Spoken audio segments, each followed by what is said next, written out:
And I think one of the biggest things, the biggest advice we can give you, free advice, because we're not charging you for this, the best free advice we can give you is Goya.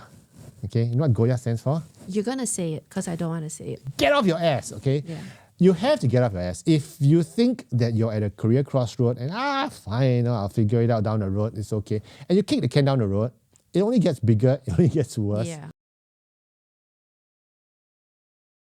Good morning, everyone. Welcome to yet another episode of Career Success with Adrian and Yen.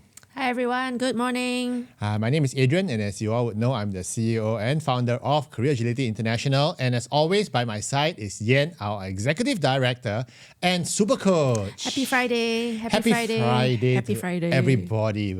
It's an amazing week. We've been extremely busy, and I'm sure you have been very busy too. In fact, I think, how was your week so far?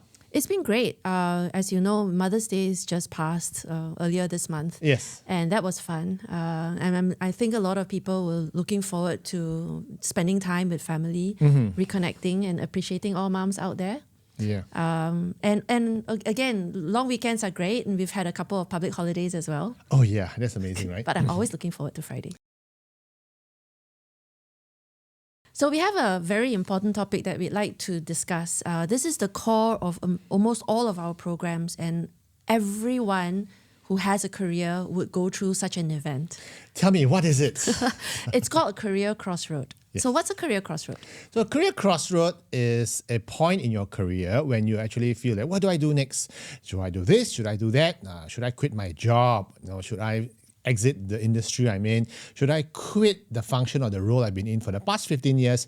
And it's something which a lot of our clients come to us with, don't they? Yeah, and I have another question. Do you think career crossroads happen once, twice, multiple times in one's lifetime? Actually, I think it happens multiple times. It does, but, isn't it? From my experience, in 2015, I published a book called Your Career Crossroads, a Headhunter's Guide to Career Strategy. And in it, I spoke about the phenomenon of people having the second career crossroads. And that is quite unique because from my experience as a headhunter / career coach, what I found out was that people tend to have two or more crossroads. The first one typically happens when they are about 28 to 32.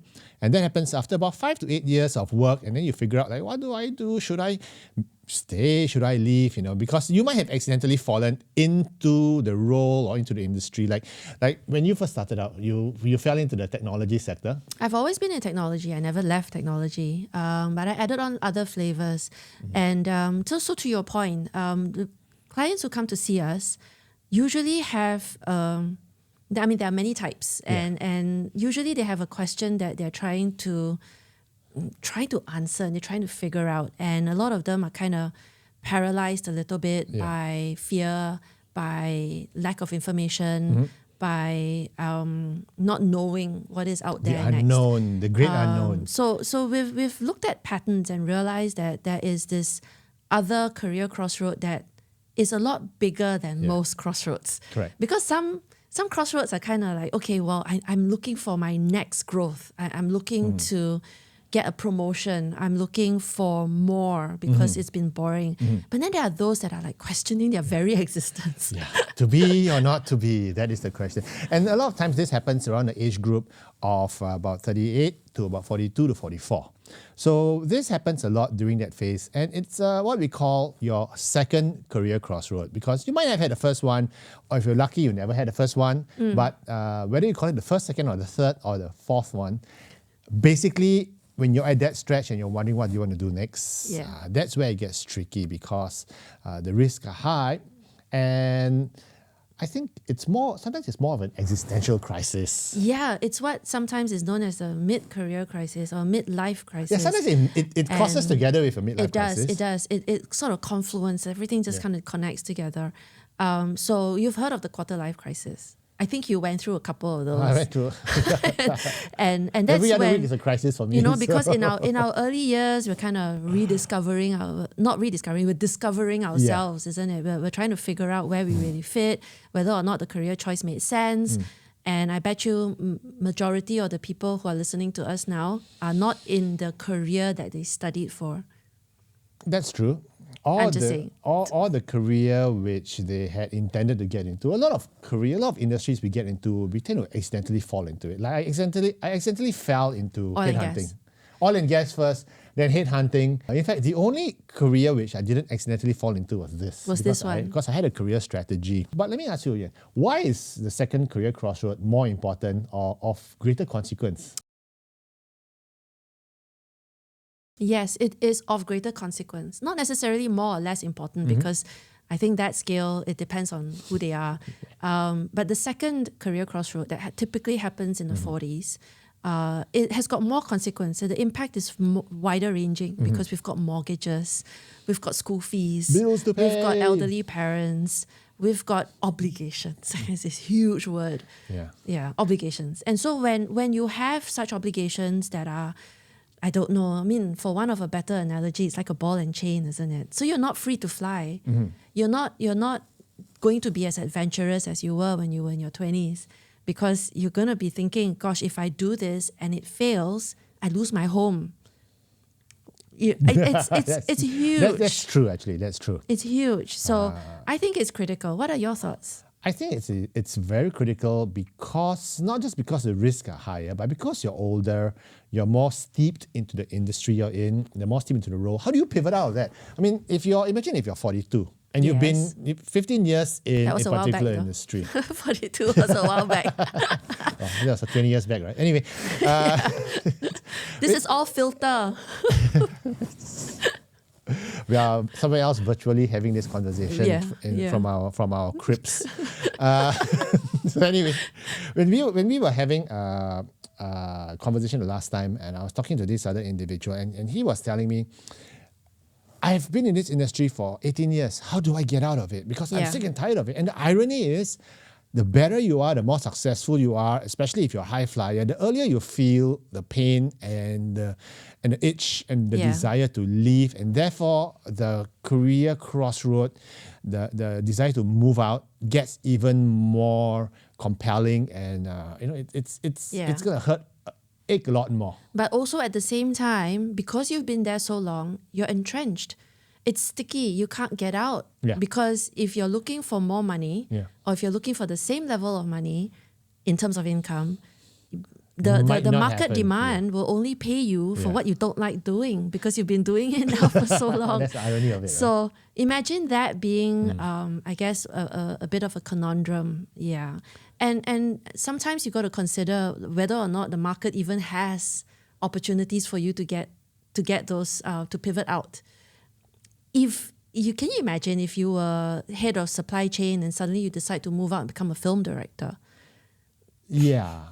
That's what you've always wanted to do. Yes. You've done it as a hobby and you're trying to get out and you realize that it's maybe a little bit harder to get out of supply chain. And sometimes you might just see a need for you to move into a particular area, but it's way, way, way ahead of its time. So, for instance, you got this fantastic business idea of doing this and that, but the market's just not ready for it yet. At least maybe not Singapore. Not in Singapore. And then in order for you to try to pivot out, you have to leave the country or you got to go to another country. And maybe it's a little bit harder for you to do so because you've got school fees and mortgages. And a lot of people think that if I did it today and I have the first mover advantage, the early bird gets the worm.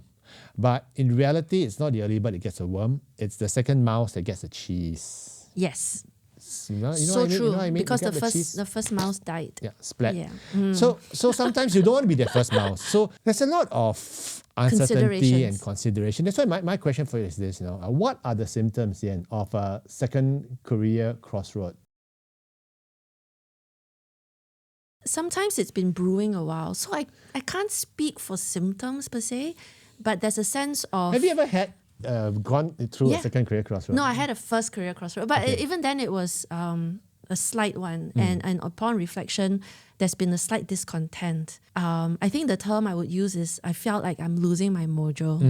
You kind of dog-facing your way on Monday morning. Sunday night, you're kind of blue. What's dog-facing? You got to show me that. Imagine a basset hound, because basset hounds can't smile. But golden retrievers can smile. Oh, yeah, all the time. The default is smile. But basset. So I'm a golden retriever. Hounds, you must have been. Shush. Okay, so down, boy, sit. Okay, like quiet. But you have the basset hounds, and no matter how hard you try, they look kind of droopy. So if you just look around at everyone who's commuting with you to work, everyone's dog-faced. It's like your resting face. I know it's a terrible terminology, but and I don't know if there's a better one that Gen Zers would use. I have no but idea. we'll see. So I'm symptoms. Sunday night blues. Oh, yeah. Monday morning can't get out of bed. Every morning can't get out of bed. Can't sometimes. wait for Friday happy hours. And even looking at the laptop and you're thinking, gosh, another project. Instead of, yay, cool, another project. So there's the Mojo temperature barometer thingamajig. That's the scientific term, by the way, for how you feel when you have a career A barometer thingamajig. Yes.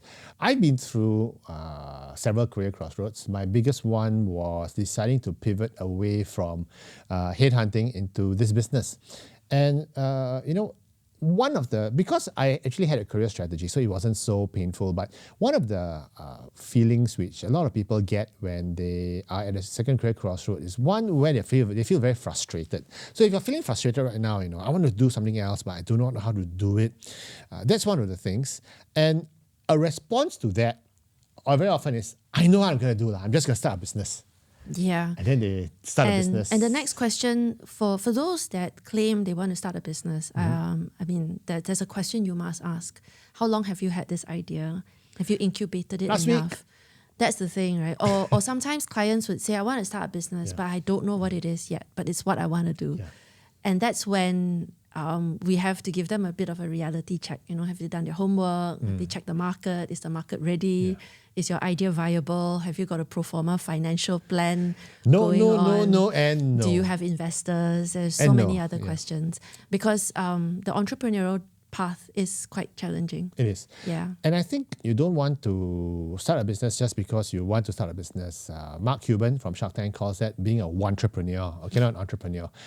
Those are very dangerous. You must really have a very solid business idea. You must have the business plan. You must have had tried it out, incubated it, trial run it, and make sure that there are paying customers who would actually pay you for that product or service rather than someone who, I'll do it for free. Of course, they will love you, right? But only when they want to pay. So I think one of the symptoms which we see accompanying a second career crossroad is this idea, maybe I should just quit and start a business, because to us, that's not an option, that is an escape plan. Yeah. And it's not dream. It's a dream. Yeah, it's a so and that's also something else I want to share with you today. What's the difference between a dream job? What's my dream job? I want to work for this big company and I want to do this exciting job. That's a dream job. But there's such thing as a fantasy job. A fantasy job for me is, I always say, is I want to be a tour guide. I would love to be a tour guide. I think you could do it. I think so too. Because there are some roles that are not that difficult to get into. Yeah, and it's fun to do. I think doing it is fine. Maybe you need to figure out how to market yourself. Yeah, Because first of all, you've got to find someone who's willing to pay you. Yeah, and I'm for sure, the tour. and I'm sure I would be able to. But scrounge up. doing it for free, I'm sure people Yeah, would be exactly, like happy right. to do it. But So it's not a unfortunately, job, it's a hobby. Yeah, it's a fantasy job. You see, it won't pay the bills. Even if I can do it won't pay the bills. I don't know. Because I got a lot of bills. Not thought about it. But the problem is this, you see, where one of the biggest symptoms of having being at a career crossroad is this escapism thing that maybe I should just quit. Maybe I should just start a business, not a very well thought out business, a fantasy business, a fantasy job. Or maybe I'll take a sabbatical. And then once again, there's nothing wrong with all of these, but these are signs of possibly burnout or possibly you are at a career crossroad. And I want to add another element to the complexity of Dun, this. dun, dun. This is typically accompanied by a trigger. And that's when our clients come talk to us, or when people face a trigger at work. And that trigger can be something, if you've been brewing this discontent for a while, Okay. it doesn't take much to light the fuse. Okay. And sometimes the trigger typically presents itself as a restructuring. So a massive corporate restructuring. But that's a happy trigger, because sometimes you get a nice sum of money. Sometimes you do, But sometimes you don't. So Or there's a trigger because upstairs at leader level, there's been some changes and suddenly you've been inherited by a different team. or change in your lifestyle, change. It could be anything. Sometimes there's a health scare. Yeah. So Family member. when you think about some of these triggers, we've got to separate the trigger from the actual cause and the root cause. And so it's wise to take a step back and start really thinking. And so you mentioned the word career strategy a few times. Yeah. And it's important that, you make rational decisions with a strategy and not be emotional about jumping into something just because something else is not working out for you. And you go like, heck it, I'll just start a business. Yeah. That's emotional. That's I actually dangerous. I actually know of individuals who have done that. Yeah. Bought a bubble tea franchise. Yeah. Bought Tuition school. Yeah. Yeah. And some of them have made it. Some of them are struggling. Some of them shut down. I know this individual who plonked close to $150,000 off his retrenchment benefits to start a education center, and didn't quite work out because it was not quite well thought out. And then COVID hit. So I know someone who put, again, they had a huge chunk of cash from their outplacement, from their retrenchment, and which is great. Yeah. But he plonked half of it into a business that was construction-like, and I think it lasted all of 2 years, and he went back to tech. probably made more money back This in was tech. this was a while ago. But also, we do know of individuals who have plunked in money to a business and have done particularly well as well. So I think the big question now is that if all these symptoms are sounding very familiar to you and you're thinking like, shucks, hey guys, I'm actually at this stage. I'm 38 to 44. I'm feeling exactly this way. You guys are talking about me. Okay, if these things resonate with you, we're going to share with you how you can handle your second career crossroad. So how do you handle your second career crossroad? Well, I think first things first is not to be emotional about it. That's the fundamental. Okay, when you are in such a state, sometimes you are just panicking or very frustrated and you go, I can't take it anymore. I just want to quit and see where the road takes me. Okay, don't do that. That's high risk, especially when you got bills to pay. Unless you are independently wealthy to begin with, then it's a different story. In which case, then you can follow your passion. You can follow your dreams. You need. Go and travel and be a vlogger. Yeah, you can do what you want. Do van life or something. But number one, don't freak out, don't panic, don't make hasty decisions you're going to regret. But number two, most importantly, is you have to have a career strategy. And a career strategy is a plan you make based on your strengths, your interests, where you see yourself in the next couple of years, and what you want to do more of, what you want to do less of. And then, once you have a career strategy, then you start finding what you can do that fits in to the career strategy. You make it sound so easy. You make it sound so easy. It was straightforward for the first 3 to 5 iterations. And then it got difficult. Developing a strategy is not easy. I find that as you are thinking about it, there are a lot of other intrusive thoughts that sometimes comes in. What if? There's a lot of what if. There's a lot of I'm not sure. I don't know. And then there are a lot of voices in your circle of friends who might poke holes at your dream. Or worse still, you know what's worse than people poking holes in your dreams? The ones who pull you down. No, the ones who tell you, yeah, go ahead. The bakery is a great idea. You baked a really nice cake for us 4 years ago. Those are the ones that are even scarier than the... So I've like you said, right? The first 3 iterations might be quite straightforward. What are your strengths? What are you good at? What do you want more of? What do you want less of? And then it gets a bit tricky. It gets a little bit tricky because a lot of us regular folks just want the answers given to us. Yes. They just said, look, you know that these are my strengths. Just tell me what I should do. What they didn't say is just so I know who I can blame if it doesn't go well. So career strategy development can be quite tricky. It is tricky. It's hard to plan for. It's hard to predict future. But we're here to walk you through that and to hold your hand if you need support in trying to refine your strategy a little bit. And I think having a well thought out career strategy is worth its weight in gold. There's no amount of money that can replace a good and robust career strategy. And it's not saying that you can't do it on your own. Okay, you could, but it might take a much longer time. You'll be fraught with more pitfalls or downsides. You never know. But because we've been doing this for the longest time, we've been doing it for the past 6 years at Career Agility. So we've seen a lot of mistakes being made. Yeah. And we are able to advise you on how you can avoid those mistakes, or better still, even leverage on the networks that we have and the market info that we possess. And that's what we're talking about, right? It's a strategy. It's not gospel. Yeah. It's not a rigid plan. It's a strategy. Yes. And you are going to build in ambiguities. You're going to build in options. And sometimes some people go, oh, it has to be A or B. And then they're very linear in their thinking. Yeah. No, strategy doesn't work like that. Because once you kind of have a strategy, then you've got to ring fence it, so to speak. You've got to go do the other side and figure out what the market is what the market is like, whether or not there's possibilities, whether there is going to be room for your idea or your career path. You know, one of the biggest challenges a lot of our clients that we meet, they face whenever they're at a career crossroads, especially at the second career crossroad, is the lack of data. You think? I think lack of data applies across the road. I think so, but in particular... Across the road. Across the board. It's a Friday. In particular, when you do not know what options to take next, and therefore you're thinking like, okay, I want to do this. Maybe I should do this. Maybe I should open up a chain of laundromats. But Oh, you know what's a great idea? I saw recently. I think it was just recently there was some news about a couple that went into the laundromat business. No, the self-service drinks. You what's that machine? Those are called vending machines. The vending machines. Okay. Self-service machines. It's Friday. Again, it's a Friday. Just not braining. Okay. I haven't had my second cup of coffee. Okay. So and if you have this couple, I think they invested in a couple of these machines and they make about $300 per month. Oh, that's so exciting. Again, it's a great side hustle.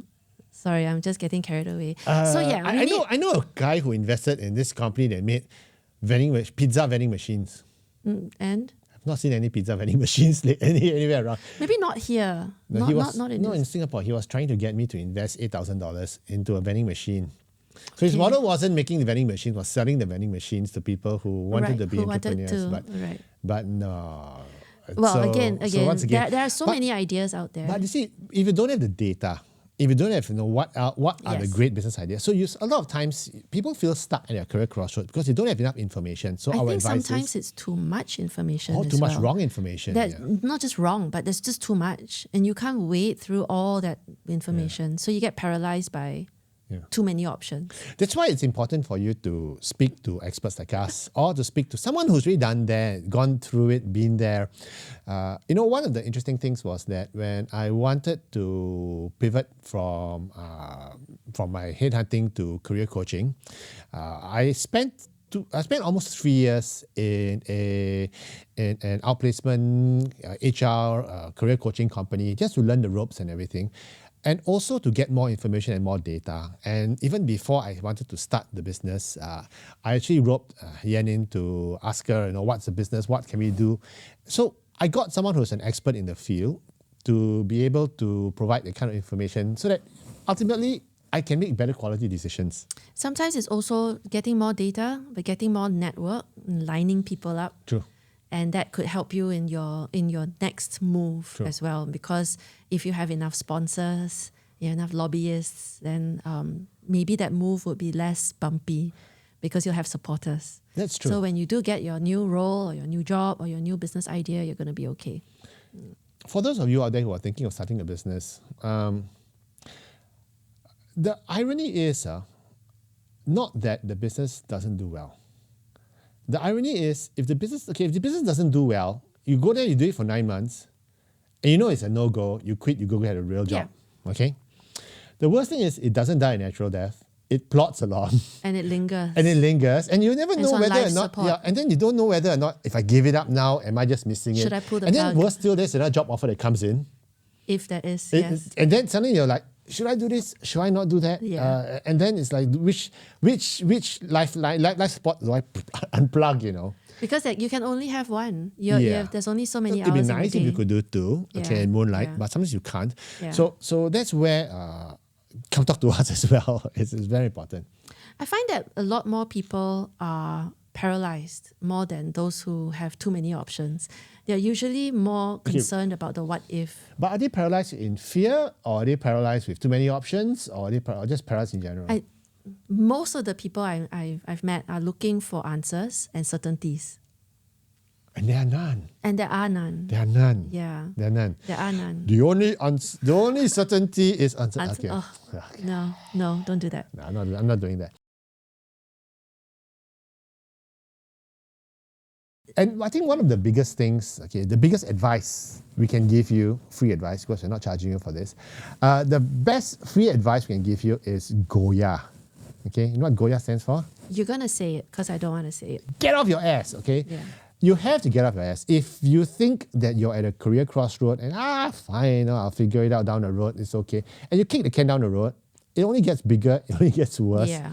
It's like the mysterious boiler at the back of your neck, okay? It's, and sometimes by the time we meet these people, it's gone past the boil stage. It's suddenly become a botfly lava. And you've got to extract the whole. Anyway, sorry, I digress. It's become a bit of a challenge because maybe they've hit a cliff and they're about to fall over.